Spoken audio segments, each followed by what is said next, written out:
I call this meeting to order. This is a regular meeting of the Northfield Public School Board. Today is Monday, April 8th, 2024, and the time is 6 p.m. This meeting is being live streamed and recorded. The recording of this meeting will be posted on the district website as soon as possible. Welcome members of the community here tonight to observe the important work being done on behalf of all school district stakeholders. Dr. Hammond, we have some items in the table file. Will you update us? Yes, we have several items in the table file. We have the narrative in the slide deck for this evening's consistent attendance report. We also have scores of personnel items, and we also have an overnight field trip. So that is what we have in the table file. Okay, thank you. If there are no objections, we will add these items to the agenda as we move forward. Okay, is there a motion to approve the agenda as presented? Moved by Jeff, second. And by Amy. All those in favor say aye. Aye. Opposed? Motion passes. Okay, we're now on to item 3, which is the public comment portion of our meeting. We do have someone who has signed up, and so I will read our comment guidelines. This is an opportunity for residents, business and property owners, parents, guardians, students, and employees of the Northfield School District to address the board.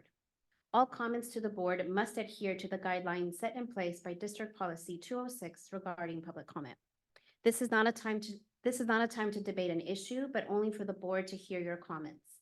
You are prohibited from making comments about specific students, staff, and administrators.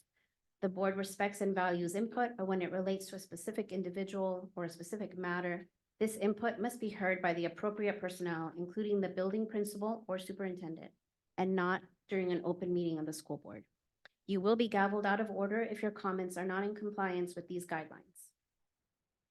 Please address the board from the podium. After being recognized by the board chair, identify yourself and if you represent a group.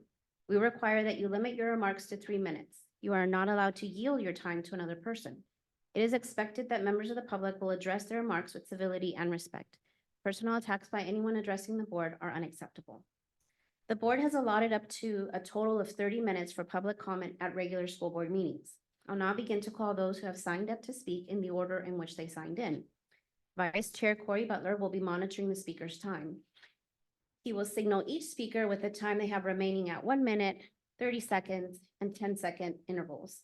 Again, please make your comments as brief as possible, but no more than 3 minutes. Okay. Today we have Heather Balsta. Welcome, Heather.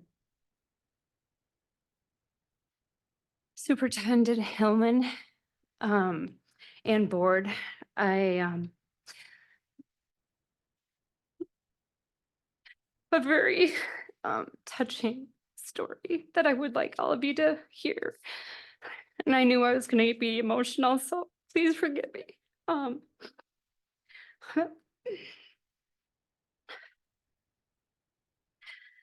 March 14th, I received a call from the school to give them a call about an incident that happened to my daughter. It didn't sound urgent. My husband didn't get a phone call, so I didn't think much of it. And when I was done with my school, I called the school back, and to my shock, I learned that my daughter's life was threatened by another student that told her he was going to kill her with a shotgun. When I called the school, they told me that they took care of things and that the threat was not credible. They did not mention that they did mention the student's parent was called and there was no access to a gun. I did not ask many questions at the time because I was in shock.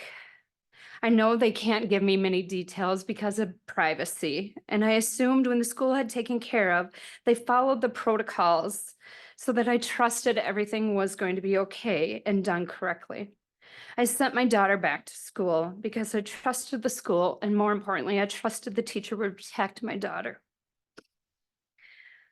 The reason I'm bringing this up is because I have thought very highly of the Northfield Public Schools. I have even, in fact, thought about always applying and hoping someday that I could work for the district myself. The communication from the board, from the superintendents, from the principals have always been great and insightful and open. To my knowledge, according to my daughter, the child that threatened her was not taken out of the classroom. What does this situation teach my daughter and the other kids in the classroom? Is it okay to make threats? Is it okay to talk to females like this? I left my daughter in the classroom because I knew she would be safe under the care of her teacher. On Thursday last week, April 4th, my daughter came home in tears telling me that her teacher was going to be done for the school year. Today was the first day that she has not cried. Every night since Thursday, she asked if she could sleep with me. This has been very traumatic for her. There was no communication sent to parents about the leaving of her teacher. I had to contact the school, and this I am very disappointed. For these reasons, I have kept my daughter home, and I do have lots of questions, and I realize my time is up. Thank you. Thank you, Heather, for sharing.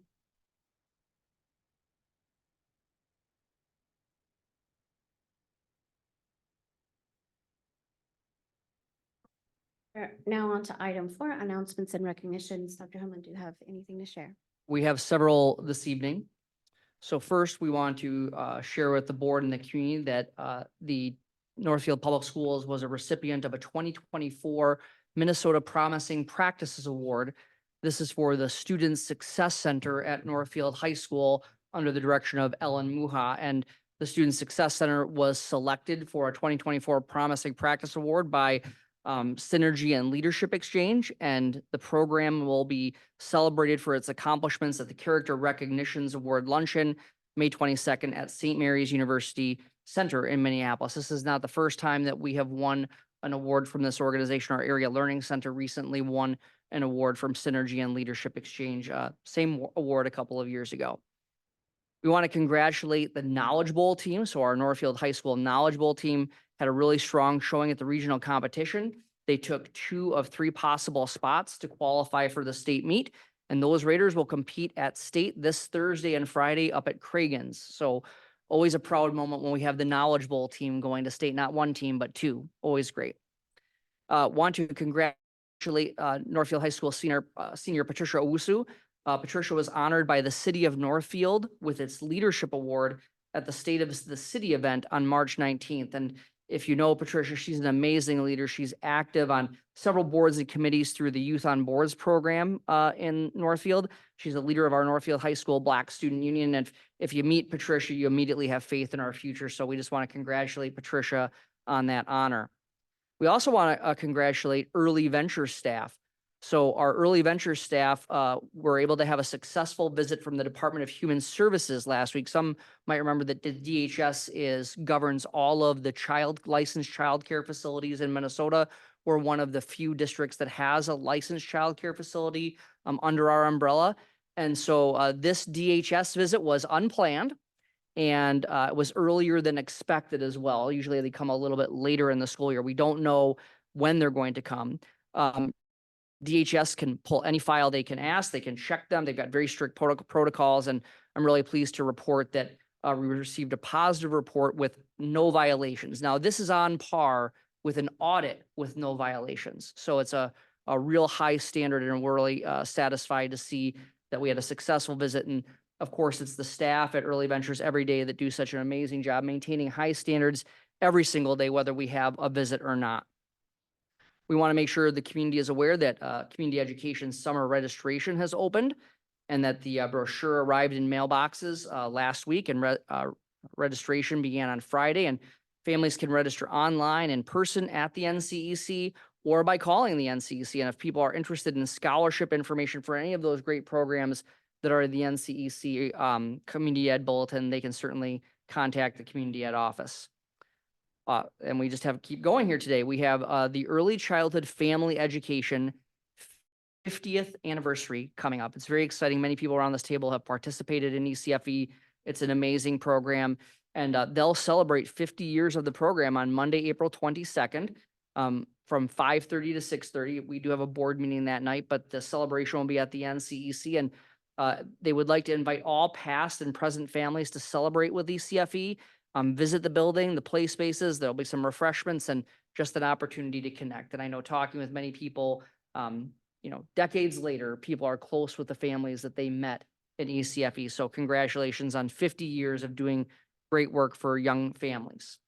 We want to talk about the Kids Heart Challenge, and we want to thank everyone in the community for supporting the American Heart Association this year through the Kids Heart Challenge. Between all 3 elementary schools, they raised $27,566. And here are some statistics about how that program impacts our community. It saved around an estimated 551 lives through that funding. It funded an entire major research project all on its own. 40 families had the chance to learn hands-on CPR by completing Finn's mission, and 302 families registered online to use the American Heart Association resources and raise donations, and that doesn't include anyone who generously gave with a cash or check. So in total, there's part of an incentive program. The 3 schools will be getting back around $3,000 to purchase new PE equipment, and they can, of course, apply for another grant of up to $2,500. Finally, this evening, I just want to share about an important event that is coming up, also related to heart health. So the Northfield schools will host a free heart screening event for young adults ages 14 to 24 on April 20th at Northfield Middle School. So the event is sponsored by the Play for Patrick Foundation, and it's more commonly known as Play for Patrick, but it's really the Patrick Schoonover Heart Foundation. And that foundation was created to honor and remember Patrick Schoonover, who passed away at the age of 14 due to sudden cardiac arrest caused by undetected heart defects. And so the number one cause of death among young student athletes is sudden cardiac arrest. And the intention of this is to bring awareness to it, education, prevention, give people an opportunity for this very detailed heart screening that many of the things are not normally detectable at a typical physical. And so you can learn more at playforpatrick.org/screening-schedule. And we were supposed to do this several years ago, actually. Erica Lowe, who's now an alumni attending the University of Wisconsin in Madison, has a very heartwarming story about how this really affected her. And she found that she had a heart issue that she learned about as a high school student. And after learning about it and treating it, she went on to qualify for the Minnesota State High School League track championships. And she was getting ready to put this Play for Patrick event on, and then COVID-19 hit, and we weren't able to follow through. Her younger brother, Evan Lowe, who's a senior, he took this on, and they're just so happy to finally see this brought to fruition on April 20th. So we just hope people in the community will encourage our neighbors 14 to 24 to get these heart screenings. It's really an important thing, and it's really a privilege to get to host one of these events. It's very technical. There's a lot of equipment involved, a lot of medical skill and physicians coming. So we hope people in the community will participate. So those are our announcements for this evening. Thank you so much. Yep. Are there any board members who have any announcements to make? Okay, Corey? I'll just add on to the last piece about Evan. He was on the radio this morning. KYMN did a great job promoting and talking about the event. So he represents school well, and I think they said they're going to be at the middle school as well for this program. Thank you. Okay, we're on to item 5, which is our discussions and reports. And first up, we have Director of Instructional Services, Hope Langston, and Instructional Coach, Carrie Duba, sharing about our consistent attendance approaches. Welcome, Hope. Good evening, everyone. I wish I had Carrie Duba here, but she unfortunately cannot be here tonight. She's on the mend from a pretty significant virus. And so I'm going to do this alone, even though she really holds a lot of the attendance data knowledge. So we're here tonight to talk about consistent attendance, and I'm excited to share with you many of the ways we are supporting student attendance across the district. We, of course, ground everything we do in our strategic plan and our strategic commitments, and preparing every student for lifelong success often happens when they're attending school regularly. But this truly does ground our work. I don't know if any of you saw the New York Times article on March 29th, and it echoed other media stories that have been in the news over really since the pandemic, but we are seeing new research studies come out, which is why they're in the headlines again. This particular analysis was a huge data set, and no surprise to anybody that attendance has been an issue since the pandemic. Interestingly, they found it crossed all income levels, all races. Obviously, we still are seeing more significant absence rates with students of color, students of socioeconomic challenge. But just know that this study highlighted we're not alone. Like, everybody is battling this since the school shutdowns in the COVID pandemic. What we also know is that school attendance matters, and it's not just about academic outcomes. It is also about social emotional outcomes and connection to community. So attendance in our school for our kids is something we pay close attention to because we know it matters. So pre-pandemic, in the 2017-18 school year, you may recall that the state added consistent attendance as an accountability measure. I honestly, we learned about it. I didn't pay a whole lot of attention to it because we were busy trying to make sure that we cleaned up how we were recording attendance. And that was really our primary goal, was making sure our schools and staff were coding attendance the same way according to MDE's definition for this accountability measure. So the MDE definition says that you are consistently attending school if you are in school 90% or more of the day. So if we think about our kids, they're in school for 172, 173 days. So if they miss 17 or more days, they are considered not consistently attending. So that's an important benchmark. What we really focused on initially is how are we coding absences, because it was very clear from the beginning that school-related absences were not going to be counted in MDE's metric. And so we had to make sure that everybody was on the same page, and shout out to Chris Nessett, who really helped to make sure this was all streamlined, that if you are in the presence of a school staff, even if it means you're on a bus going to a state tournament with somebody from the district, that's a school-related absence. That is not included in the as an absence for this measure. So we knew that we could take a look at that and we could clean up our recording, and that was a great process to go through with all the buildings. So at that point, we felt pretty good. Like, we've cleaned up our coding, we've done some improvements, and then COVID hit. And of course, that kind of disrupted everything that we had been working on. And it also disrupted the work that MDE was doing on consistent attendance. So this still exists. They had set this goal. Now it feels like, whoa, we're in 2024, but this goal is still out there, that by 2020, the statewide goal was to reach a consistent attendance rate of 95% with no demographic group below 90%. So it was bold, right? And it was an aspirational goal, but we knew we all had a target, like that's what we're going for. That goal, like I said, is still out there. So we do a lot of work with attendance, especially since COVID.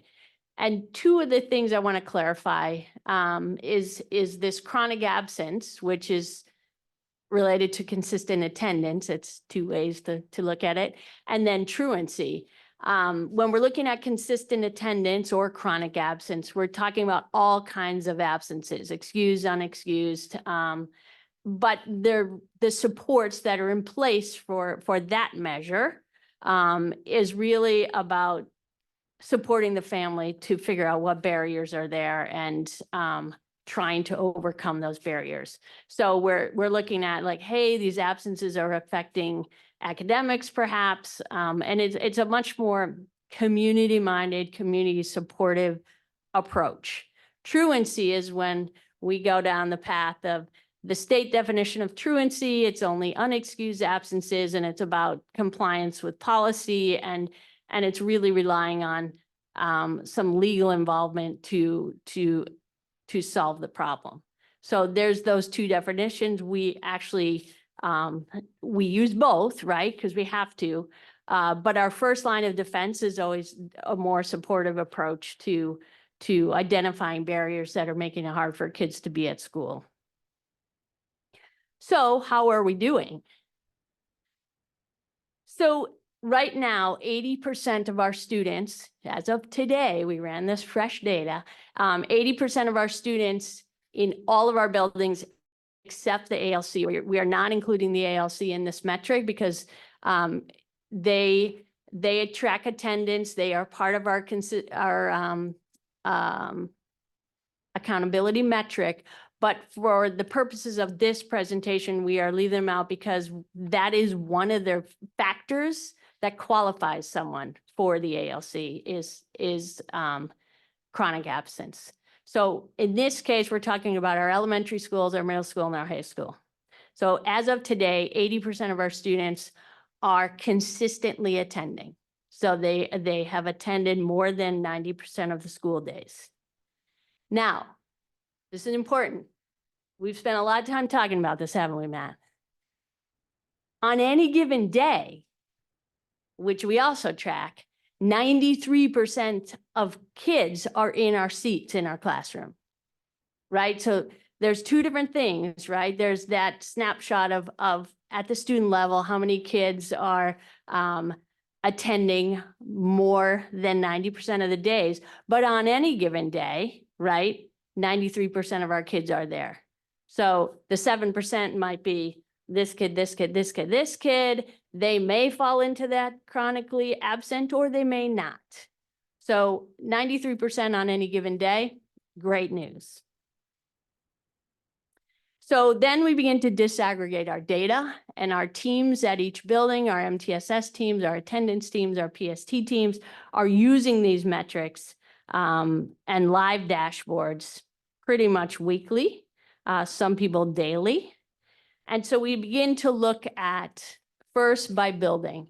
And as you might expect, our elementary schools are pretty good, right? They're approaching that 90% mark.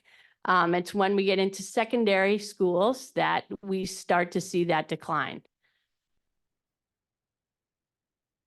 When we look at it by race, Hispanic, non-Hispanic, we begin to see that gap in consistent attendance. And that's something we're going to address, how we respond to that. But we begin to see the gap show up when we break the race down into our primary demographic groups. Again, I want to remind you that these are very small cell sizes, right? And so we can see year-to-year changes that are pretty significant depending on who's in that cell at that time. But you see some gaps here. And then finally, socioeconomic challenge, low income, not low income, and then our EL students and non-EL students. So again, we can see using this metric that we have work to do. There are kids who we just need to support and figure out what's going on and address the issue that's preventing consistent school attendance. We are also able to track, because of the good record keeping that's happening in the district, why students are absent. So here you see the most common excused absence reasons in the district. And you can say they begin to shift a little bit as they move up through the system. So out of town with family is exactly what that New York Times article was talking about, that families are seeing like, COVID allowed us to see that we maybe didn't have to be in school every day. So we're going to choose to take our vacations at different times. And that was clearly addressed in the article. And we are seeing that play out somewhat. When you get to the secondary level, again, middle school, you see school-related absences. So while that is the most common reason, that will not be in the consistent attendance calculation. because we have coded them as school related. And then at the high school, the one thing I want to point out is that other reason. So there's two codes there, absent teacher and no contact. And they're pretty significant percentages of our total absences in comparison. An absent teacher means that a student went to a class or didn't go to a class and a teacher marked them absent. All those absent teacher codings are in Skyward, our student information system, and then the attendance office at the high school will then start methodically going through each one of those kids to figure out and contact the family and say, okay, do we know anything? Do we know anything of why the student is absent? If it remains absent teacher, it is because we didn't find out why. We actually, we don't even have a record that we contacted the family to find out why. No contact means we did try to get a hold of the family and we could not. And so we're coding them as no contact. So the absent teacher coding is a metric that we want to reduce, right? And that means all hands on deck in figuring out why someone is absent from every class period, no matter what it is, at the high school every day. So as you can imagine, that's a lot of line items because it might be just period 2 that the student didn't come, or it might be just period 5. And they have to go line by line by line by line. There have been a lot of great things done at the high school, and I know that they're working hard on this, but this is an area where we just continue to make improvements to try to get that number down to 0. That would be our goal. So I'm going to take you down another pathway. This graph is the last publicly reported data on consistent attendance. So MDE will report this in our accountability file, and it's like graduation rates. We are a year delayed. This year's North Star consistent attendance file for 2023 will not be out till the summer. So it's quite a delay before we actually get our data set that makes up this publicly reported metric. So this is out on the MDE report card, and you can see that Northfield High School is listed at 58.9 compared to the state consistent attendance rate of 69.8 for 2022. So Carrie and I had looked at this and we're like, that seems odd. You know, that's not a place where we find ourselves. And I started digging into it with the Big 9 because I was most surprised on who's over on the left at 85.4. And with my Big 9 colleagues, we started talking about like, well, how do you report attendance and what is happening in your district? I did get some granular data from some other Big 9 districts about what they are coding as absences and what they are not. I'll just give you an example. We code a full day absence of any high school kid who has gone 5, 6, periods 5, 6, or 7, right? So you're going to be counted a full day. Other districts might not count a full day unless it's 7 full periods absent. So we got on the phone to Michael Diedrich, you know, and he's great at MD and he's in charge of all this. And I'm like, this data doesn't really make sense to me. Can you help me understand? And this is where MDU was interrupted by COVID. They understand that there are still inconsistencies in how districts are reporting absences. School related, everybody's pretty tight on because that came out right at the beginning. But we may be reporting things differently than Faribault or Owatonna or and I think they recognize that, and that's part of the work that's coming down the pipeline.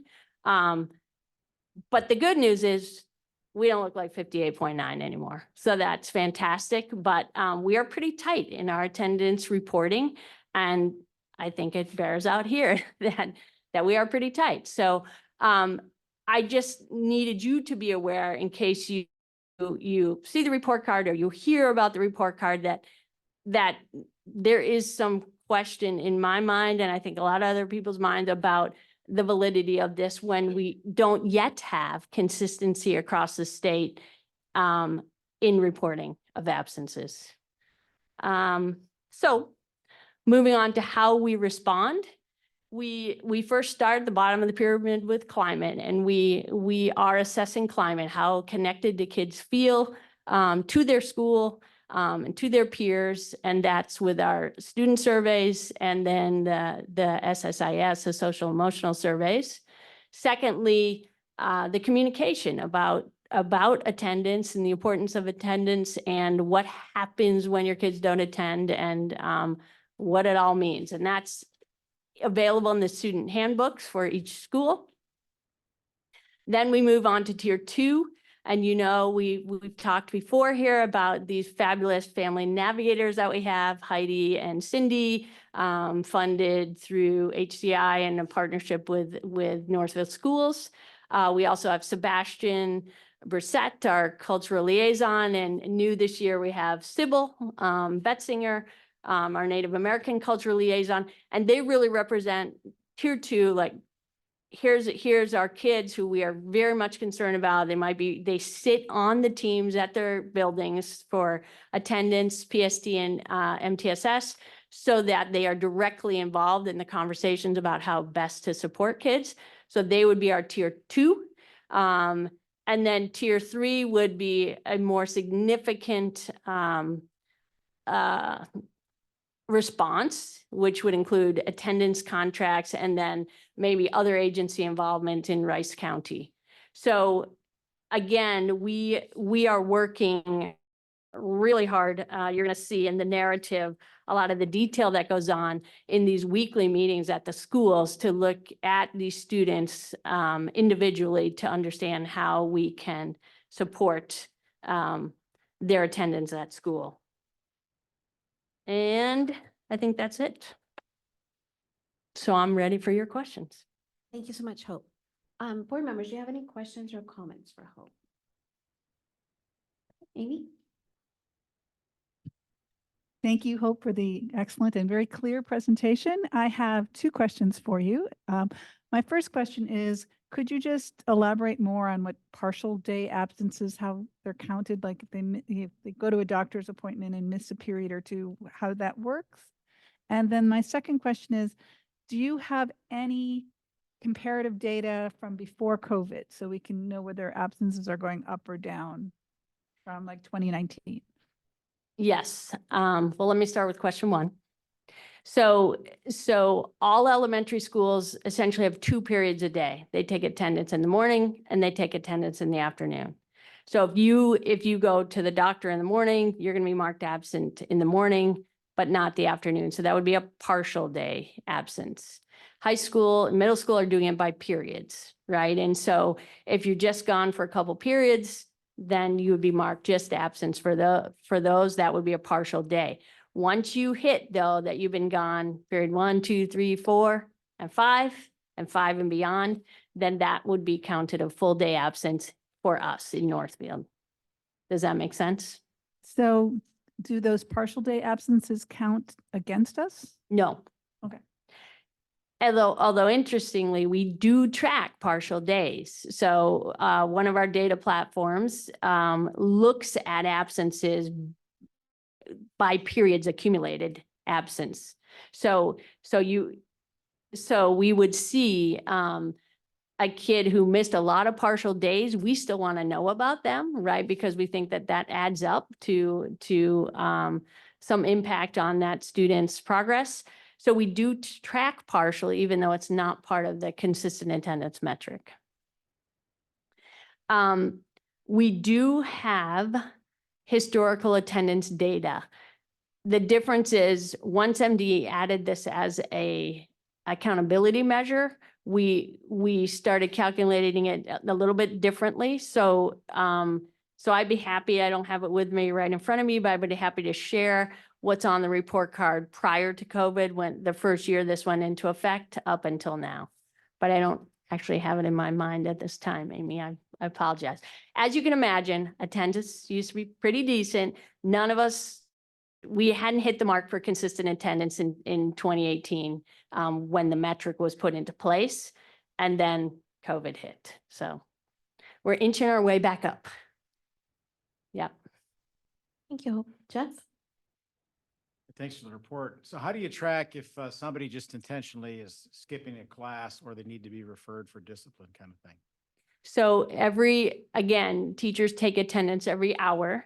And so if that student has missed a class, it will be reported. And that's part of the job of those teams, is to review which students are showing up as high flyers in that building, and then tracking it that way. Does that answer your question, Jeff? Okay. Anyone else? Question or comment? Jenny? All right, thank you, Hope. Yeah. I just have a few questions. One is, had the MDE been working on, or are they currently working on a percentage for how much of the day that a student will be absent before it can be reported as an absence, so that all schools will be reporting the same way and be on the same wavelength? We hope so. I did ask that very question to Michael Diedrich, and he didn't give me a firm answer, but I think they know this is an area that we need to continue to work on. Because I mean, they have 90%, you said, as established Mhm. for the entire school year cumulatively, but then there's nothing at all for a percentage for daily. For partial, or for the rolling average, to include that rolling average that I talked about. No, just to be considered as one absent day. Yeah, no, I think that is still something they're planning on establishing more consistency across the state. And then, so we have consequences for absences. Do we have any incentive programs for those who are consistently attending? So when we get to the point where we are putting into place attendance contracts, there can be positive things as a result of meeting those attendance agreements, or there can be consequences. The consequences are laid out in the handbooks, but there are cases where we have used positive reinforcement as well.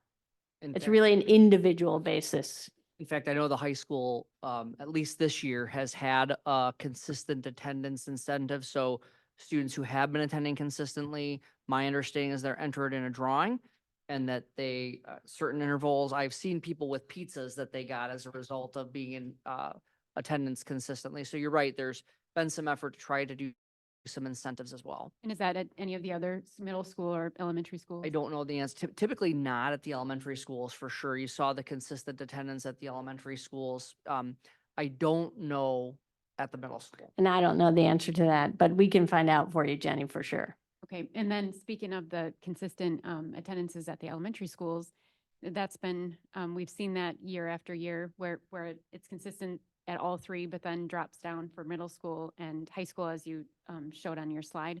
Mhm. By now, do we know the factors involved that cause that drop?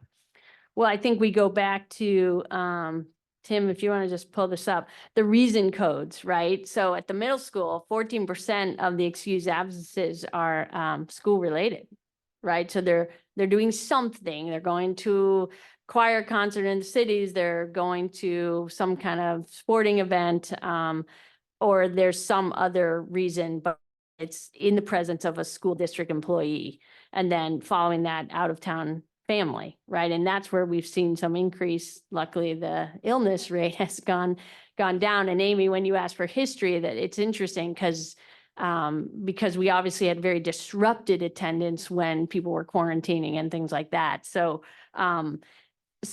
these most common reasons are where we start to dig in to say, can we make an impact on that? And I think that's where Dr. Hillman was talking about the incentives at the high school, and the very clear communication about the importance of attendance is we are really trying to reinforce that.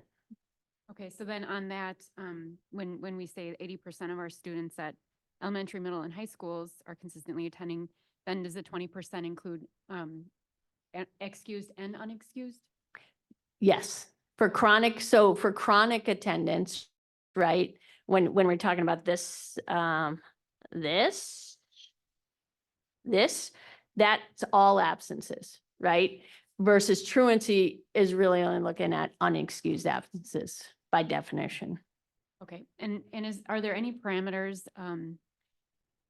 I know that sometimes in certain cases, summer school is required, or is that not the case when we see students go into that area of the truancy?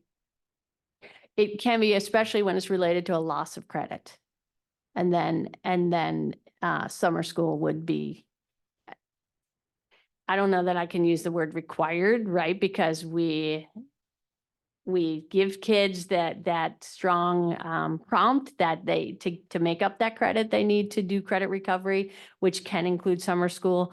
But required is a tough one for me in this. Yeah, so I think it's a tricky, you ask a very good question, and there's really not it is a tricky answer, right? So if you think about attendance, there isn't technically an attendance rate in which you have to, where you lose, at the high school where you lose credit. It is possible because there had been a movement toward making sure that students can master the standards as opposed to some of these other items. But it stands to reason, if I'm not at school, I don't complete the work, right? Or achieve the grade that allows me to be able to pass the course. So really that summer school, that credit recovery is primarily based upon whether or not you pass the course. Now, Hope is right, students aren't required to come in and make it up. We are working all sorts of ways right now. You heard about the Student Success Center at the beginning. The Student Success Center is doing a lot of work, number one, to prevent students from failing the course, or number two, something else that they do is if a student is at a point where they've lost credit for, say, part of a semester, they will go back in real time and try to help them make up or complete those assignments so that they can get back to passing. We're trying to do some of that making up of credit in real time. It stands to reason if I'm not in school and I'm not attending the class, quite a bit of the time, there is a chance that I might not pass. Now, we have seen something in the last few years that neither of us have seen in our career, where for a variety of different reasons, where you have a scenario where you have a student who may meet that chronic absenteeism piece, but has been able to pass the course. And part of that is during the pandemic, students found a lot of independent ways to be able to learn and complete assignments, right? So this is a discussion that we're having right now about what does a grade mean, right? How should attendance impact that grade? And if I'm able to demonstrate modeling or I'm able to achieve the standards and have missed class, what should give, what's the priority of this? So right now, the high school actually is really focusing on this dilemma, because there is one school of argument that would say if a student, if the grade is about the work and about mastering the standards and students demonstrate that they can do that, that's what the most important thing is. However, we also know there's a lot of other benefit to the piece of being in school and experiencing all of those things that aren't graded. So it is a dilemma, not just here, right, but across the country and how we're working through these things. So we're really at a moment of reconciliation, I would say. How are we going to reconcile this part moving forward? There's not one right pathway yet. And it's a very interesting time with this discussion, which is why we thought we'd bring it to you. Okay, that makes a lot of sense. Thank you. That would explain why the MDE doesn't have any required days for passing a benchmark, because Right. students are able to pass it just by mastering the content and not so much. And it is interesting if you think about it, once students leave us and go to higher education, there is an entire process in which you can take a test you can take the CLEP test and gain credit for a course. And so that's, again, all of those discussions about what does a grade mean, attendance is critical. And it is an interesting time now that I think everyone is working through. And I think it should also be noted that I think this is really to Jeff's question from before. I think that for many of us and for many people in the community, when they hear chronic absenteeism, they think of the person who's intentionally skipping school, right? I'm just cutting class. And while there is certainly some of that, I also think we have to acknowledge that we also have a number of students who have been through a real disruption, right, in formative years of their lives. And we've also read, in addition to the articles that we've read about consistent attendance, we've also read about the mental health challenges that some of our students are facing. And so in some cases, those mental health reasons are also impacting that ability to be in consistent attendance. And I think just like any other medical issue, we need to have empathy for that. We need to make sure that we understand that there is a team of people who's trying to do the best that they can. So attendance 10 years ago, the discussion would have been much different, right? There's just a number of complicating factors now. And I do think, if I'm also correct, I do believe that that data that you showed is 21, 22, the one that, because it's on the This. department website, it says 2022. That doesn't tell me a lot, Fiscal right? year Is it 22. 2021, 22, or 22, 23? So if it's fiscal year. It's fiscal 22, year 22. so that will be the 21, 22 school year. And I want you to think back to that time, right? That is the second year of the pandemic. And the entire state told people, right, regardless of the protocols that you adopted, take that part out of it. But we told people, everybody, regardless of what your protocols were, if you don't feel well, stay home. Well, and then people do it, right? And we get into a new set of expectations, and now trying to reset that. I feel we have done that very well with our reset year, which is why I think you're seeing some of our data as we're coming out, I think doing not quite where we want to be, but on the right track. So that point of trying, once you disrupt that expectation, and people had this period of time where we said, if you don't feel well, stay home. Think about the people in your offices, right? People stay home and are able to work from home now far more than they did before. So there are many managers who are lamenting this same piece about consistent attendance in the office. We are a microcosm of society, right, as a public school. And so we are representing the same kind of problems that the rest of society is seeing. We're trying to get back and reconcile to where do we want to be at after this disruption that we all experienced. When we told you, if you don't feel well, stay home, right? And people did. And now we're trying to reverse that to a certain extent. Thank you. Any other questions or comments from the board members? Corey?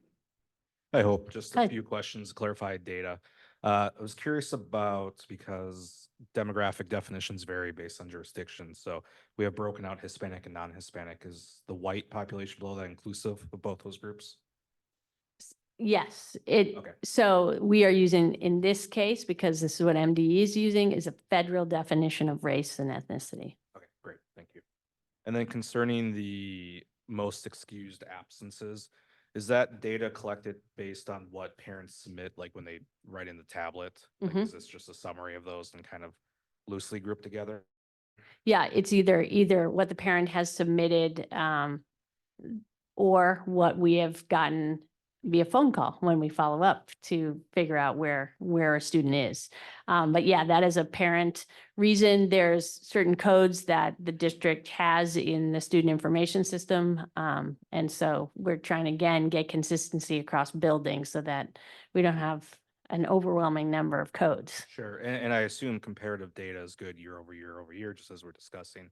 But I was curious, like for elementary, it's broken down by stomach flu and ache, and then illness separate. Mhm. Now, obviously, logically, I can assume that's just all other illnesses. But then for middle school, there's only stomach flu and ache and no other illness group, and that's such a small percentage compared to elementary. So I'm just curious about some of the inconsistencies, because even like appointment and doctor for high school versus doctor for middle school, and I just trying to understand the reasoning behind some of the clusters. Yeah, when Chris Nesset and so Chris manages the student information system. And when she and I met after this became an accountability measure, we met with all the administrative assistants in all of the schools to talk about what codes should we keep? Because at that point, we did have many, many, many codes for absence reasons.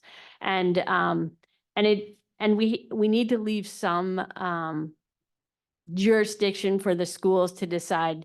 And at elementary, they really do want to know and track kind of a more detailed level of what that illness is than secondary. Sure. I'm not going to get into graphic details here, but just know that and the nurses are in on this too. Like, what do we need to track for public health reasons? And so what should be in there? But ultimately, it is the parent telling us why the student is absent, and then we're doing our best to fit it into the appropriate reason code. Last question then. So for middle school, I'm still confused by the lack of illness. Like if someone had influenza or COVID, where would that be listed then for a code?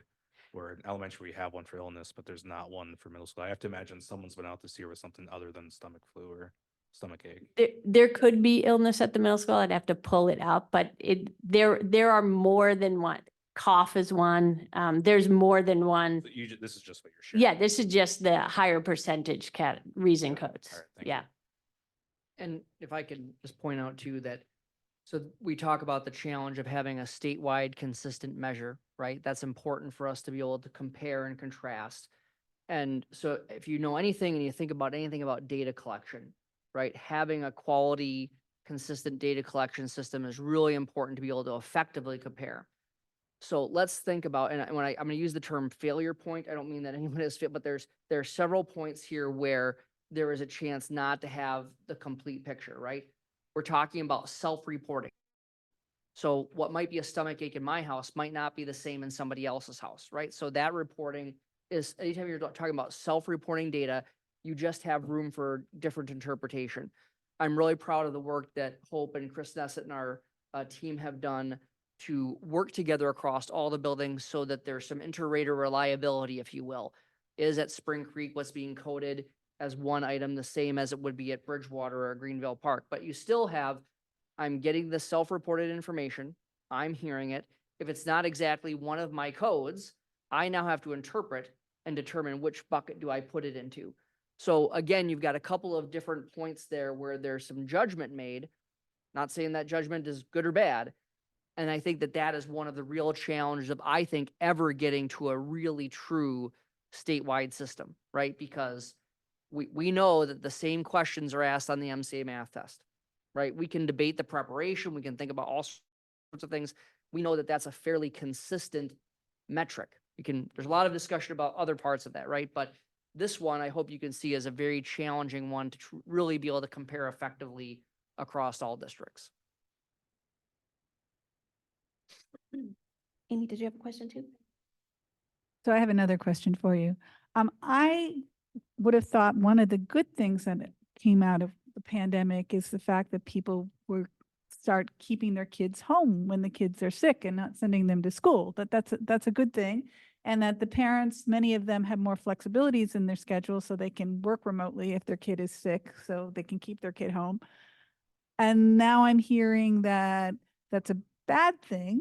And so at least part of it from Superintendent Hillman. So one of my questions is just to have one or both of you comment on that. And my other question is, if you do pull some more data together to share with us, Hope, and if it's easy, I would be interested in knowing if it looks like more people are calling in absent because of their kids being sick. And so they're keeping their kids back because they're being good citizens of the world and not spreading the germs. So thank you. So I think there's a whole range of reasons why people keep their kids out of school. We are able to, in our data warehouse, track the exact count of who's out for illness and who's not.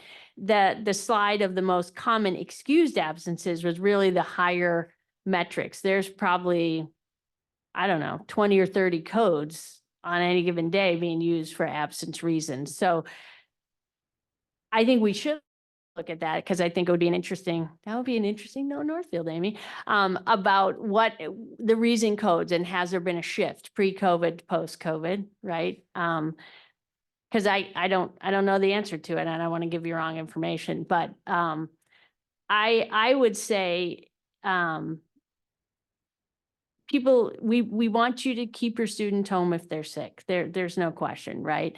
But maybe we could think about whether you take your family trip in the month of April versus doing it at spring break. There are some things that people have control over and some things that people don't. And I think what we're trying to do is just educate people about if you make choices, they can have an impact on your student, right? And so nobody's saying like, hey, to meet our consistent attendance rate, you got to send your kid to school at all costs. No, nobody's saying that, but it's just being more aware of like, are kids being out of school for other reasons that we can control and maybe make a different choice about, if that makes sense. Yeah, and I want to thank you. I certainly wasn't trying to say people should send their kids to school sick. That wasn't what I was saying, but I understand that how it might have come off. But I think another thing to consider with that is we have a differentiated expectation then, right? The goal that you saw, the statewide goal, is a pre-COVID-19 goal of 95% of students in consistent attendance. So maybe 80% is the right goal, but the measurement in which we are being judged by is still at that 95%. And so you have a fair point, Amy. We have not yet reconciled what should the percentage be right now versus what should the expectation be now versus what it was pre-pandemic. Because we do want every kid here, every day as much as they can be. So it very well could be this piece about just this mismatch in expectations, because if people are following that and staying home when they're not feeling well to avoid spreading illness, but the metric is still what it was pre-COVID when people would send, students regardless, that's a mismatch of expectations that we should carry forward to the department as well. And it was interesting, Amy, because we did use our student data summits. I've lost count of how many we've had now, but at one point they wanted to look at attendance data and did look at attendance data. And kids were surprised because you will not be consistently attending if you happen to go on college visits, which is a very valid reason to miss school. But then you got the flu. So 17 days is that tipping point, but 17 days can come about very quickly if you've done both of those things, right? And it was surprising to our students, like how quickly those 17 days can add up. And don't we have to keep track of what type of illness, because we can't have too many sick people in the school, or was that just a COVID thing? No, we still track the ILI rate, the influenza-like illness rate. So when they take those phone calls, if the symptoms are in that what public health decides is or says is influenza-like illness, we track that. And we actually, believe it or not, we still report that metric every week on our website, on our health services page. Any other comments or questions? Jen, you have another question? I have one last question. if That's Yeah, okay. Yes, please. Thank you. So this relates maybe mostly to the high school, because there are more choices of classes. But I was just wondering, you grouped together some of the most common excused absences. Mm-hmm. Obviously, we don't have that for unexcused because we just don't know, and that's why they're. We actually sometimes do, right? Sometimes we hear why they're gone and it's considered an unexcused absence. So yes, we can get that granular. Okay, and is that tracked? Do we have a report on Mhm. those? I don't have it here, but yes, we do track that.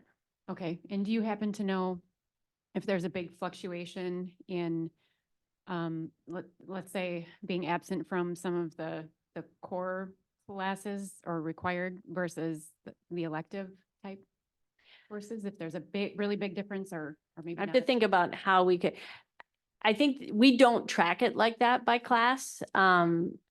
We can see in periods of the, we actually have a nice chart, which is a visual in our data warehouse about absences by period. So you can see if there's certain periods that are higher, but since kids are on all different schedules, I might have core classes in hour 6, but you might have an elective, right? So I'd have to think about that, how, if we could do that. I'm guessing we could with a little bit of work, but very easily we can track by period, just not the classes necessarily within that period without doing a little more work. Okay, thank you. Yep. Makes sense. Thank you. Anyone else, question or comment? Well, I appreciate the report, Hope, and the effort that you and Carrie and pretty much everybody at every building that touches the attendance subject puts into this important topic. And we as a board, are very interested in attendance. We have a policy dedicated to attendance, and all of us believe the concept of being in class. If you're not there, you're not going to hear the lesson. And then very different from missing the lesson, but being able to master the material regardless. So it's a very complicated and interwoven topic. So I appreciate the report and all the data that you brought to us, and we'll look forward to some more information. Yeah, and I appreciate the questions because we will follow up on those because I think there's been, again, this is a big topic and we're happy to slice and dice the data however it best helps us support kids. And I also appreciated hearing some of the phrases you use, like differentiated expectation and tiered support, supportive approach, because that's the human part of this, Mhm. this concept and this action is understanding what was already mentioned about mental health issues or cultural activities that pull kids out. I mean, there's just there's the number of good reasons why kids are missing, and then how we report that. Mhm. Reporting the number versus reporting what's behind that number, the human aspect of that. I did have two easy questions.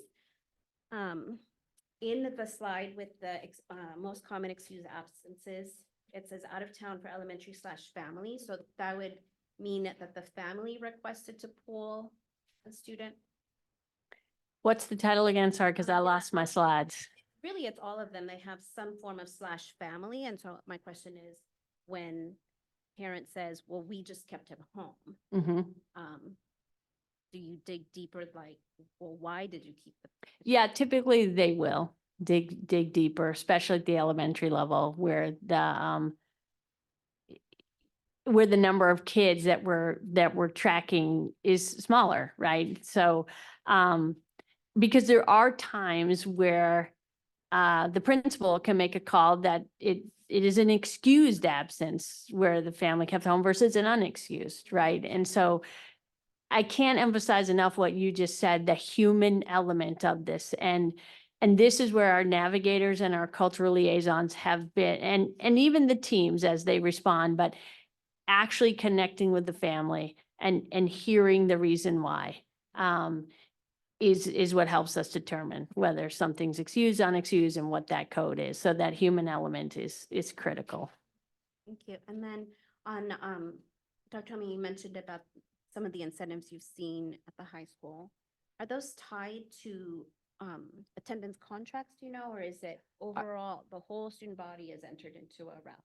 I will double check. My understanding is that I think Hope is right. I think if there are attendance contracts in place, that's part of it. But I also think that there is a broader universal piece that allows you, if you meet certain, if you are in consistent attendance, I know there's a number of experiences, if you will, that students, if they are drawn, can pick from. Yeah.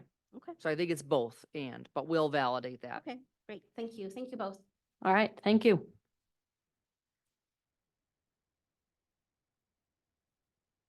Okay, item B is the superintendent focus areas quarterly report. Dr. Hillman presenting.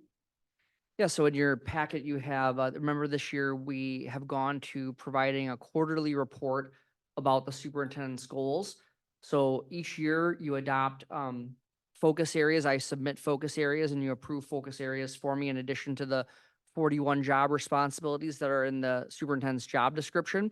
And this year we started to offer these quarterly reports just to give you an ongoing update as to how we're progressing. So as you know, this year we had, I believe, 4 focus areas, and I'll give you a brief update on each one of those here.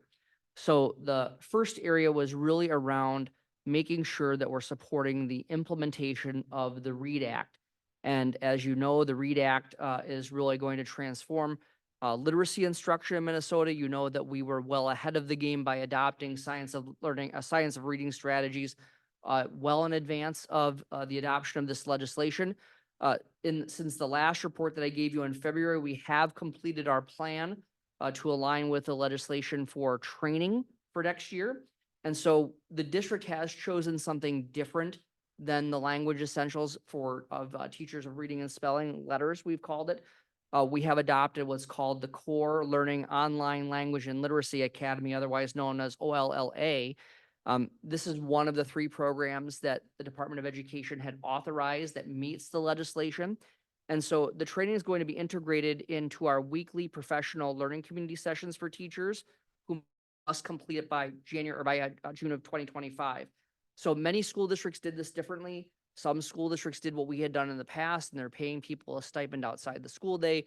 Some districts were taking student contact days or professional development days and using those to accomplish this. There's a variety of different ways that schools are approaching it. We have that built-in 1 hour late start every Wednesday. And as we looked at it and mapped it out, we believe that we are going to be able to accomplish that required training over the course of the year. And so we have 76 staff members who will be scheduled for that training next year. And I think something important to note, we had a lot of debate about which program to choose. Both programs that we're talking about, there are actually three, but the ones we've talking about, the letters program and the OLLA program, both approved by MDE. Here's the difference. Letters, the number of hours it takes to achieve that certification is 144. The OLLA program, I'm gonna have to get that to roll off my tongue better than that, is 54. We had our nationally trained letters facilitator, Alicia Clary, take a deep look at the OLLA. And she feels it really does provide a similar amount of scope, if you will, for the science of reading to begin with. And then we will backfill with the letters, the things that OLLA does not hit from letters. So that's the plan as we move ahead. But just in terms of being able to make sure that we meet the training requirement, we made this choice to use existing time already. So we're not further changing our calendar. We're not requiring people who are already working incredibly hard during the school day, having to stay after school or come in on weekends or use their summers or things like that to be able to do it. So we think of all of the ways that we could have approached it. In our circumstance, this is the best for us. And overall, we've gotten very good feedback about this.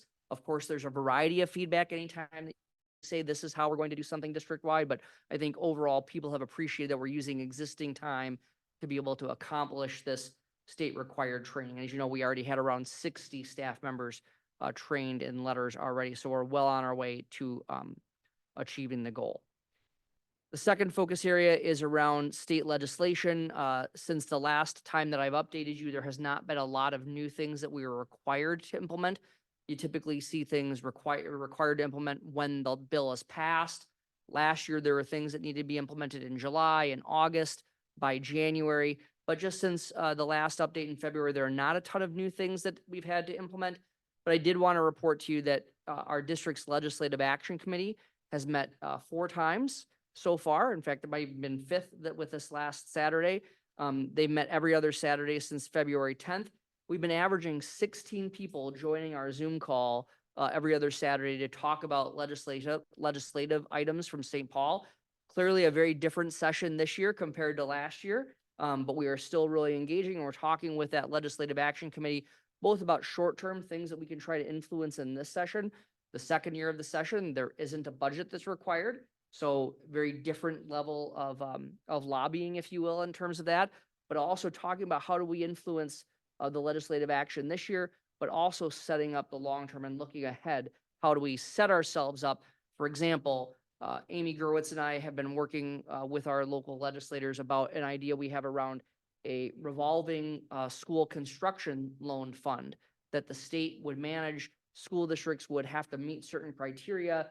They would be, if a community were to pass a bond referendum, they'd be able to borrow some money from the state for the first few years of the bond term at a very low interest rate.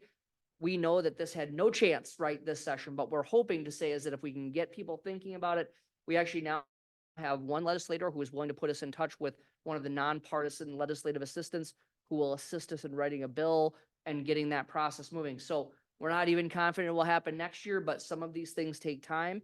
And we know with our bond process, how helpful a short-term low-interest loan would have been, right, for us. We don't have that, but we do think it's a good idea for the future. So that's an example of Legislative Action Committee. Just also, we've been attending various things. So you heard, I think at the last meeting, we talked about attending the day at the Capitol. And so just giving you an update on those legislative items as well. Goal area 3 was around seeking feedback from parents of Black, Hispanic, and Indigenous students about their school experience and ways that the school district can improve it. We have had 4 meetings with the district's Indigenous Parent Advisory Committee. And as you know, they did adopt the annual resolution of concurrence. And just based on previous feedback from that parent advisory group, The district has really been offering quite a bit of professional development around Indigenous culture. And so on February 19th, we had Paul and Broderick Bresson from the Prairie Island Indian community presented to all teachers about the topic. We've had dozens of teachers attending Understanding Native Minnesota training. So there's been some very good pieces about expanding our cultural competency related to Indigenous practices this year. And that really was a result of feedback from that parent committee. The Black Parent Advisory Committee met on February 8th, is scheduled again to meet later this week. Based on parent feedback, we're working through the possibility of hosting a Juneteenth community event, most likely a scholarly lecture. That's what we're looking at. Not for sure yet, but we're working through that. So those plans are underway. And our most active group over the years has been our Hispanic Parent Advisory Committee. It's actually gonna be scheduled on April 25th now. But we did have an unusual circumstances. The first two meetings of this year have been canceled due to illness or not able to have our interpreter present. So we're really looking, we're thinking about how can we reach our Hispanic parents in different ways. We're going to partner with the Greenville Park Community School to do some focus sessions for this year, again, to get some different perspectives. So just reporting on that we're working through that. And then finally, the last area of focus was the superintendent will provide or develop a structure, supply the necessary information, and recommend appropriate timelines for the board to decide what bond referendum questions should be presented to the voters in November 2024 to address the substantial facility improvements needed at Northfield High School. And since the last update, this board did approve a 3-question bond referendum that's going to be held in conjunction with the general election in November. The timeline that we've used since last October with the action sets and all of the things that you did to be able to engage the community, to hear from the community, for you to wrestle with those things intellectually and how do we come to a decision. I linked that in the report. And of course, the district did launch the educational campaign website just about a week ago, and that's our next item on the agenda. So I won't give you too much of a preview there. So also included this time around, just the results of our parent satisfaction survey results. They'll be starting to get rolled out this week. And just you can see that we did improve. Two things that we really improved. Number one was the area of responses. So we were up to 690 responses, up from 440 a year ago. We'd like it to be much higher, but that's a substantial improvement year over year. And then we did move the overall mean across all buildings from 4.0 in 2023 to 4.05 in 2024. And there was improvement on 11 of the 15 survey indicators. One of them was the same as last year. So we think that we saw some good continuous improvement in those parent satisfaction results compared to last year. So that is the update that I have for this evening. I'd be happy to answer any questions. Excellent. Thank you for that. Board members, do you have any questions or comments? Ben, I'll call on you, Jim. Thanks, Dr. Hellman. Just a quick question on the READ Act. So what's the total number of teachers that will have to train under that? So we're taking it in segments. So next year, I'm going to look to Hope Langston. I believe we're looking at everybody K5 next year or K3 next year, I believe. So next year is considered phase 1. And we are training all K5 teachers who teach, it's all K5 teachers, all special education teachers, K12, who are responsible for teaching reading, all interventionists, and all EL teachers, K5. And then the second phase will be English language arts teachers through 12th grade. Yes. Yeah, so 76 people meet the criteria for next year, people who had not yet been trained, but are required to be trained by 2025. Yes. All right. Jenny? Thanks, Dr. Hillman. I also have a question on the READ Act update that you gave us. So the OLLA training will be conducted during the weekly PLCs Correct. over the next year. Yes. And is that the same time frame that the letters training was conducted in? It was not. So letters training, again, 144 hours versus 54, very difficult would have been to complete during PLC. So we used quite a bit, and this is actually quite a good story, that we used a significant portion of our ESSER funding or COVID relief funding to invest in the letters training. So to do that, we needed to pay a stipend for people to be able to complete that outside the school day. So we were able to get much of the materials, if not all of the materials, provided by a grant and then paid for it through the stipends, et cetera. I'm gonna have Hope clarify what I just said here. So in You did. that first round of letters training, that was rolled out by MDE. They paid for the materials, but we knew that to get teacher, and this before we even knew that the READ Act was coming our way, right? But we knew that to get teachers to commit to 144 hours of training, they were gonna need a stipend. And because the work was gonna be done outside of the school day, there was this was all voluntary, but we wanted our teachers to do it. So we used one pot of ESSER money that I'm not gonna remember which one it was, but we spent almost $200,000 in stipends.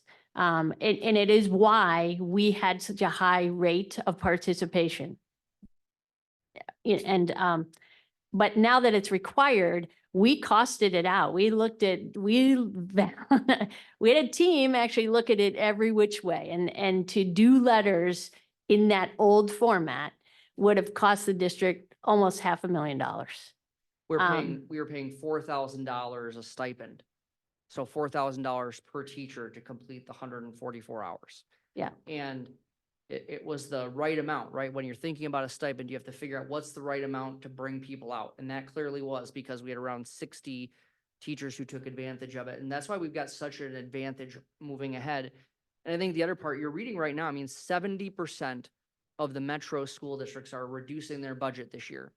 And one of the primary reasons that's in all of those cases is that many districts used COVID relief funding to fund positions.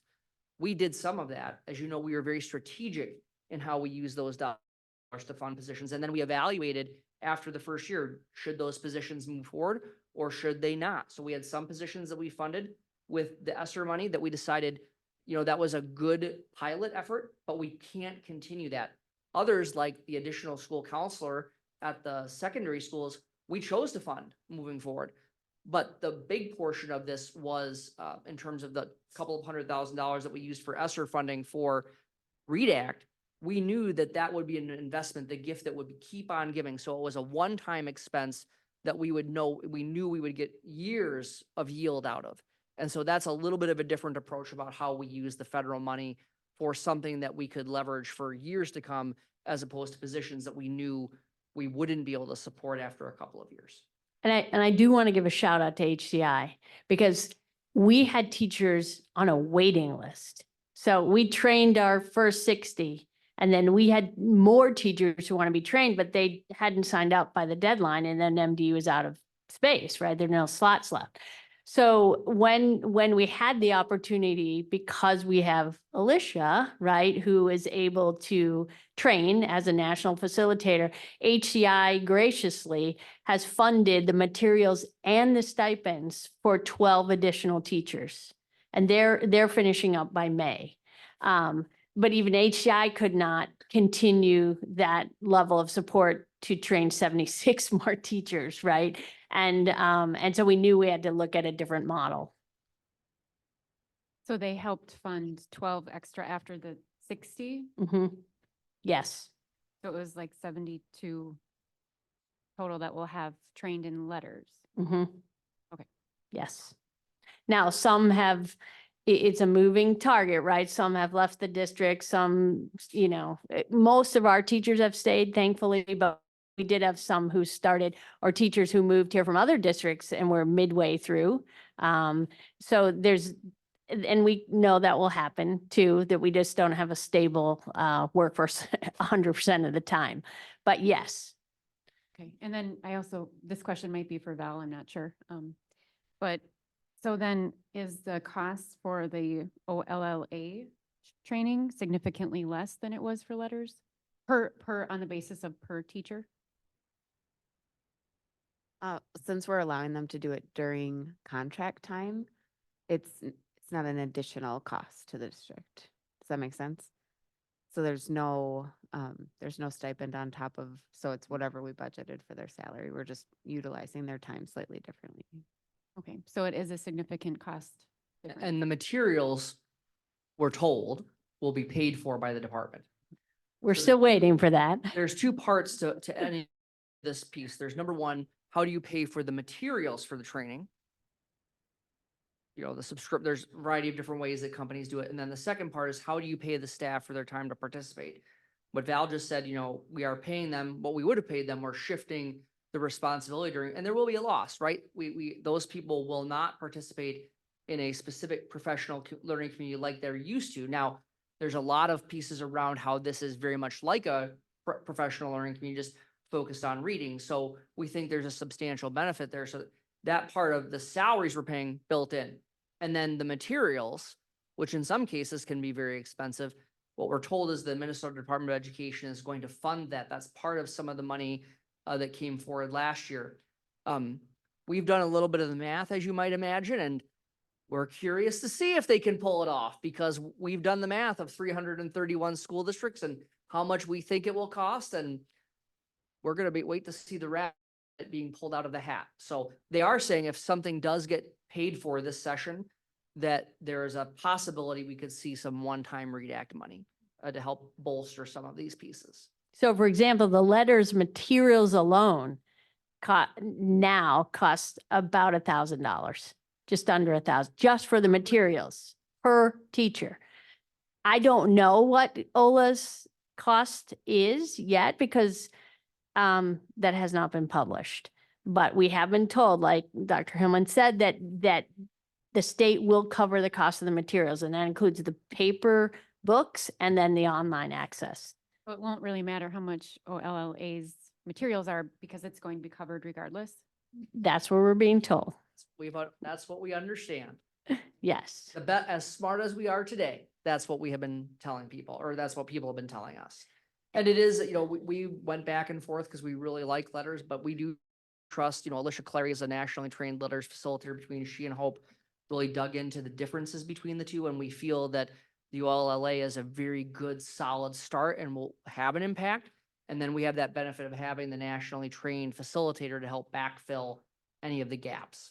And I want to point out one other thing, because it's a shout out to every teacher who's completed letters at this point. When we decided on a stipend and we had to decide, like, okay, what score are you going to get on the 8-unit test plus the very long end of course test? And we landed on 80%. To get this stipend, you need 80% or higher on every unit test and the end of course test.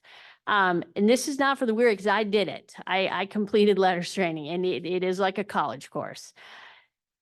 The state came out with their rule, and in the READ Act, it says, hey, everybody has to get 80% or higher on their science of reading training. So we landed on a good metric. Every single one of our teachers met or exceeded that metric. And it's not easy, right? And so I just want to give a shout out. This is not fluff work. This is robust coursework about how children learn to read. So. And I think this will be my last comment on this, is that right now across the state, what we're seeing is the pains of implementation, right? Well-intentioned people are working, how do we get this done, right? How do we comply with the law?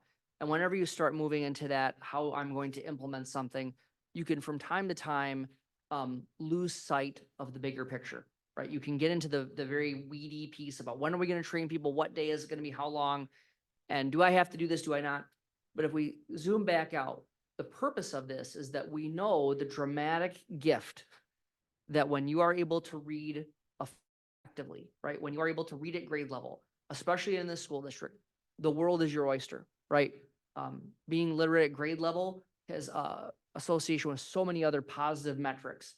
And so we have to not forget that, right? When we talk about what this costs or what that and how we build, at the end of the day, the goal is to make sure that every child is able to read at grade level, because it is the gift that keeps on giving. And numerous data points talk about how it is the factor, right? One of the factors, one of the major factors that can help you be successful academically for the rest of your time in school. So this is why it was the #1 goal, separated out from the rest of the legislative items, because we have long believed this and continue to just make sure we're doubling down on. We're not going to get lost in the details, right? We got to do the details, but the focus is kids will learn to read in this district. End of story. Excellent. And I also wanted to add for some teachers, it's also a paradigm shift that they're willing to go through. And Absolutely. that's stellar. That's outstanding. Yeah, we have committed people for sure. Thank you. All right, item C is the Northfield High School bond referendum. Dr. Hillman presenting. Yes, and so I just want to share with you where we're at with our educational campaign. So I shared this went out to families a week or a little more than a week ago, or about 6 days ago, actually. So this is the hub of what we'll be using for the referendum, the bond referendum educational campaign. So I just thought it would be worthwhile to show you here. So this is on our school website. It's northfieldschools.org/reimagine. We have adopted 3 themes for the educational campaign based upon the problems that the board had determined it wanted to solve with the referendum. So we're looking at safe, smart, and sustainable. And you can see the different pieces that we are talking about in here. Specifically, just highlight a couple. Safe, really addressing the challenges that the current building footprint poses and how the proposed bond referendum would solve those issues.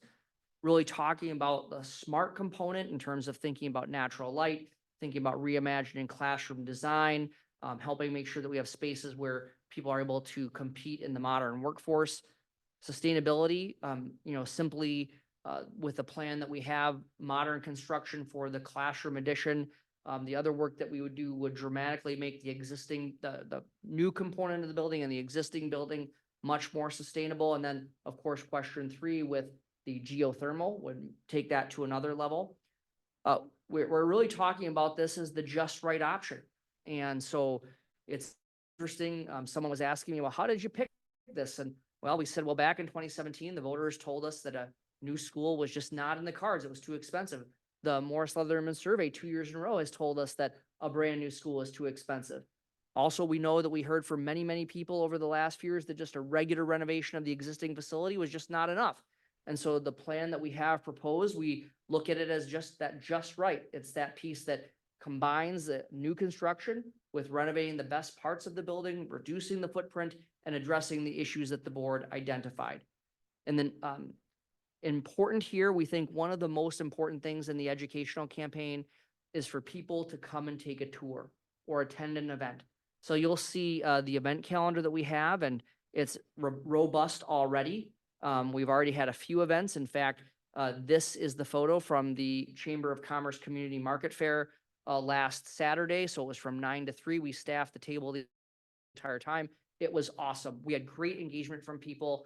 You'll see we have a little wheel of fortune there. You could do the wheel, and then we asked you a nonpartisan voter trivia question, things like, which demographic group votes the most or the least, how many states allow for same-day voter registration, things like that. And then the bonus question was the Northfield schools will have a bond referendum on the ballot in November to reimagine Northfield High School. If you answered one question or both questions right, you got a little pack of Smarties. It was super fun. And then we have some information. We have a 1-page handout. You can see that we have QR codes. We have site plans so people can see what's going on. And again, we just want to make sure that people know what's on the ballot. So this was a really great event for us to attend. Lots of engagement and people really willing to tell us their opinion. It was wonderful. And people who had misconceptions about what we were thinking about. So really a great way to engage the community. And then coming this Saturday is our first, well, our fifth, but our first tour since we decided to move forward with a referendum tour of the high school. You will see that we do have different times. We're trying some different things. So this tour is Saturday from 4 to 6. You'll see we have tours on some other days. We're trying to alternate the times. We have not decided on the times nor the dates yet for a little further out, like in July. Well, we've got some in July, but August and beyond, we don't have those scheduled quite yet. We're going to wait and see how those things go. And are there times that seem to be better than others? Something else we're going to do a little bit different this time is you'll notice that we have 4 virtual sessions scheduled already. These are going to be quick hitters. So there's 2 of them that are planned for over the lunch hour between noon and 12:30. A very short 15-minute, here's just the facts. What questions might people have? A couple on Sunday evenings that we're going to run so that people, if their schedules don't permit during the week, that they have a chance to join something via Zoom. And again, those are a very brief presentation and then a Q&A. You'll see we already have our Rotary Club scheduled. We already have the Chamber of Commerce State of the District scheduled. A week ago, well, late last week, we emailed all of the township board clerks that we had emails for.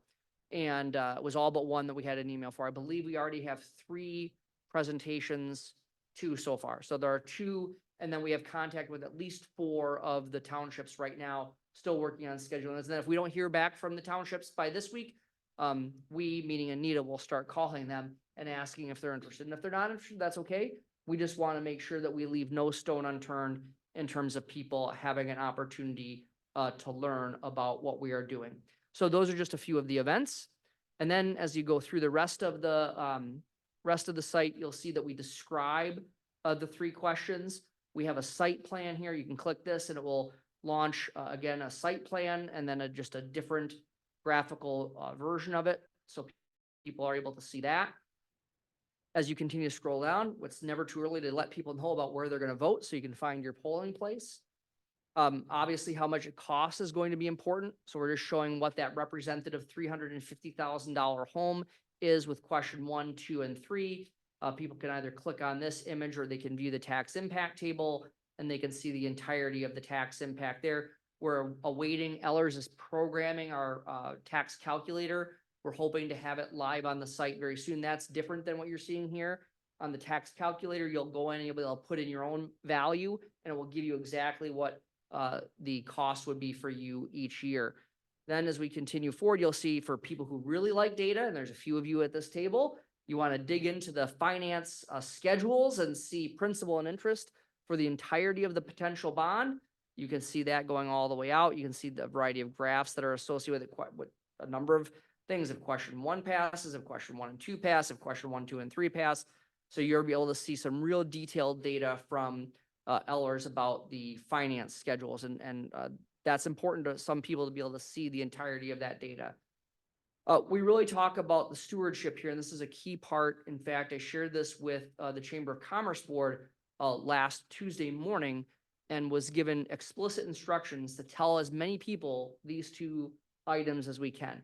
And of course, just the first one is in 2018, when voters approved $41 million to address the facility needs at our elementary schools. As you know, Val Murdersdorf is a wizard. We have a AA+ bond rating. Only 3 schools in the state have a better bond rating than we do. Through just some great little bit of luck, right? Some preparation. We had a great bid day and we were able to do all of those projects that we promised the community in 2018 for $39 million instead of $41 million. And we didn't bond for that additional $2 million, though many districts could have found what they would have called comparable projects that would have met the standard of the ballot language. We did not do that because we do what we say we're going to do. So we got $41 million of projected projects for $39 million because of the work that Val and her team have done. And then just a great bid day. A little bit of luck too, never hurts, right? And then, as I've shared with you before, the district recently paid off the middle school, and we asked Ellers to go back and do an analysis over the 20 years of that bond, going all the way back to when it was passed and those finance schedules that I showed. If you would have looked at the finance schedules 21 years ago, what would they have looked like compared to what we actually paid? And because we relentlessly renegotiate our debt, whenever there's a good opportunity to get debt refinanced at a lower rate, we've done so when it makes sense. And so taxpayers paid around $4 million less than was initially projected. And when I shared that with the board members of the Chamber of Commerce, they said, you got to keep telling people that, right? Because people need to hear that, because it's not a very exciting thing in most of the time, but right now it's a very important thing for people to know that we have acted in a way where I think people, we have acted in as trustworthy stewards of our taxpayers' dollars. We've started a frequently asked questions document. You can ask additional questions. And then we're starting with these items, many of which you have seen as part of the preparation. And so we'll continue to add supporting documents and reports here as well. So I think it's important for me to share with you what the steps are. Right now, we are working with Ellers and with the bond attorney to finalize the ballot language. We anticipate probably bringing that ballot language to you at we're hoping the second meeting in April. That'll be a 2-meeting piece. We'll bring you the ballot language the first meeting, ask you to approve it at the second meeting. We're hoping to have it for the next board meeting. It may have to wait one more. We will see. We're aiming for that first one. So again, that's long before it's due.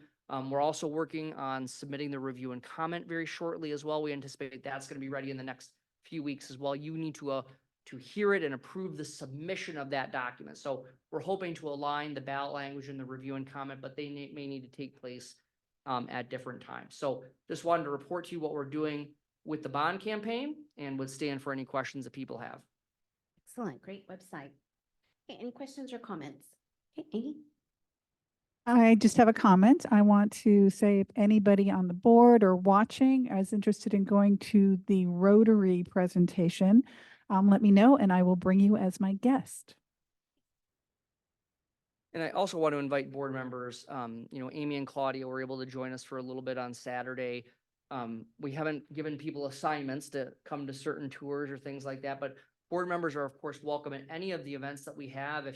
If there's an event that you need to know where is it at, or you want to make sure you get to join as a panelist for one of the virtual items, just let me know. I'll be happy to include you, but you are welcome at everyone. I know how busy you all are and I don't want to say, Corey, you take this one and somebody take the next one. So as your schedule permits, we'd love to have you at those sessions and to be able to help with that. But of course, your professional staff will do that. We'd love to have you there if you are able. Yep, and as long as you don't talk about board business, there could be more than 3 of you present at the same time. Good, thank you for that. Okay, our next item is, I'm sorry, any more questions or comments?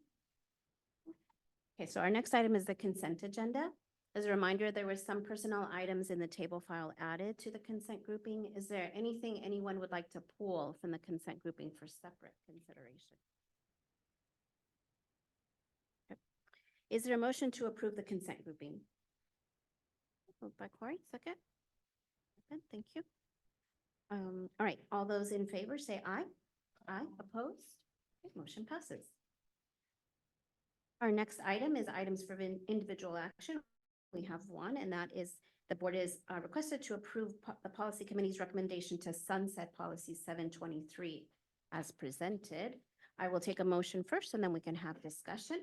Is there a motion to approve the policy committee's recommendation to sunset policy 723? There, somebody want? Okay, Amy? Oh, no. No, do you want to second it? Okay, great. Is there any discussion, any questions, any comments on this? Nope. Okay, all those in favor say aye. Aye. Opposed? Okay, motion passes. Our next item is items for information, and we have an enrollment report, and Dr. Hellman will review that report.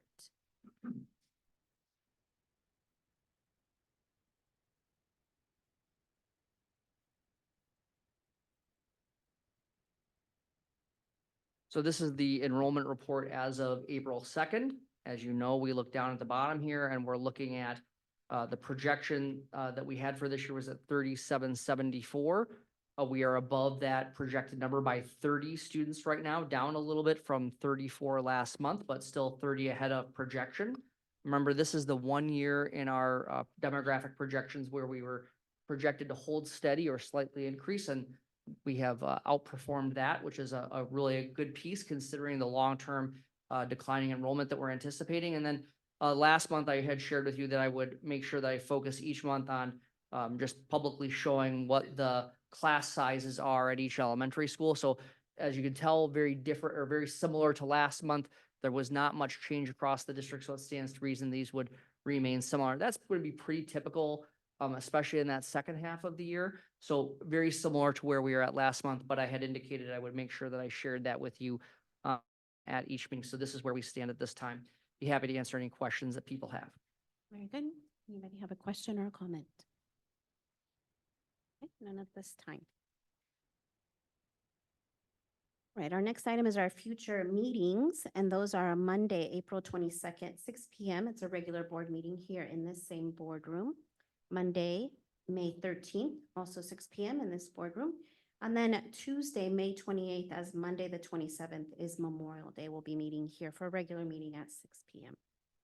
That is all the business that we have for tonight. Is there a motion to adjourn? Okay, moved by Noel. Is there a second? By Jenny, thank you. All those in favor say aye. Aye, opposed? Okay, then we are adjourned. Thank you, everyone.